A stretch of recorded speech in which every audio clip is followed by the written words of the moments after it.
Hey, what's up everybody? In this video we're going to quickly look at a Witchdoctor farming build. This build is for quickly killing everything, not running by, but seeing what everything has to drop. And also, this is if you're able to not worry about getting hit or how much damage you're doing. This is just for quickly running through everything.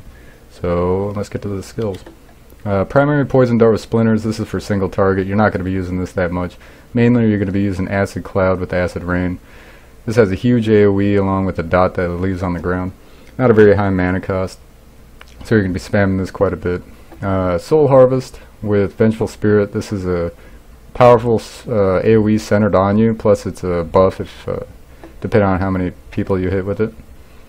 Gargantuan with bruiser. This adds a stun and more damage to your gargantuan, so this is good for bosses and single elites.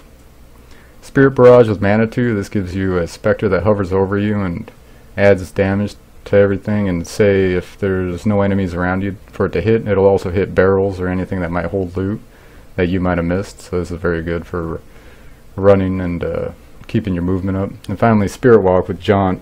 This gives you a 3-second spirit walk for increased movement. And then for the passives, you're going to use spiritual attunement. This gives you a mana increase and mana regen. Gruesome feast. This health globes give you mana back and also buffs you with intelligence. Stacks up to 5 times. Grave Injustice gives you mana and life on kills, along with reducing the cooldown of your skills. So this reduces the cooldown of both Spirit Walk and Soul Harvest, so you could use Spirit Walk a lot more. And Soul Harvest for its deadly AoE. Finally, Blood Ritual.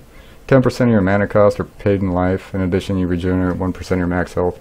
So this just reduces your overall cost. That way you can keep up your spam with this. You won't ever really have a problem with mana with this build. But if you do, just use Poison Dart until it comes back, get some kills. So anyway, let's get to it and see what we can do. Now, one thing with this build is to make sure that you got Manitou up at all times. It is kind of easy to forget that you have him, because he does have he only lasts for 20 seconds, so it's kind of an oddball timer on him. So just every now and then cast him, and then what'll happen is you're going to be killing large groups, he's going to be killing the singles. Keep your eye on the map for any stars. That means there's a legendary on the ground.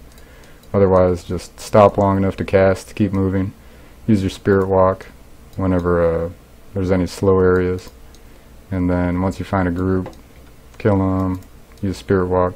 So it's a real fast paced build where it's just essentially you're seeing what everything has to drop, and once they do drop something good, you pick it up and move on. And also, if you have increased gold and health radius, it really helps. That way you don't have to run around, essentially just run a straight line, kill everything in your path.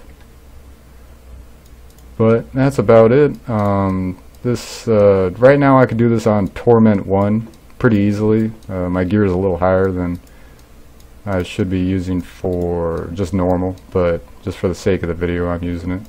So anyway, that's the build, and I hope you enjoyed the video. Make sure to like and subscribe to Dread's Escape if you did. So anyway, thanks for watching.